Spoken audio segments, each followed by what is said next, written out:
Dragi tineri, v-ați prezentat în fața autorității de stat pentru a vă uni destinele prin căsătorie.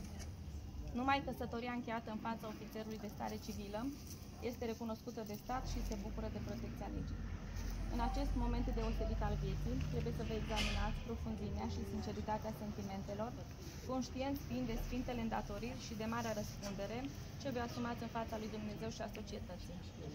În România, căsătoria se încheie numai prin consimțământul liber exprimat al viitorilor soți, fără vreo presiune externă. În spiritul acestui principiu și având în vedere importanța deosebită a actului pe care îl încheiați, vă întreb: Gorzo Dumitru, de bunăvoie și nesilit de nimeni, e în căsătorie pe Ilia Cristina Ioana? Da. Ilia Cristina Ioana, de bunăvoie și nesilită de nimeni, e în căsătorie pe Gorzo Dumitru? Da.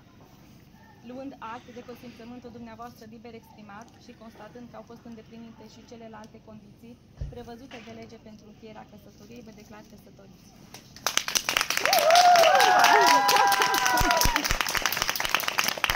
Căsătoriți fiind, vă sunt datoare să vă aduc la cunoștință câteva prevederi legale ale noului Cod Civil despre familie și căsătorie. Relațiile de familie se bazează pe prietenie și afecțiune reciprocă între membrii ei, care sunt datori să-și acorde unul altuia sprijin moral și material. În căsătorie, soțul și soția au drepturi și obligații egale. Soții hotărăsc de comun acord în tot ceea ce privește căsătoria. În numele autorității locale și al meu personal, vă urez ca să devină fericire și înțelegere. Mulțumim!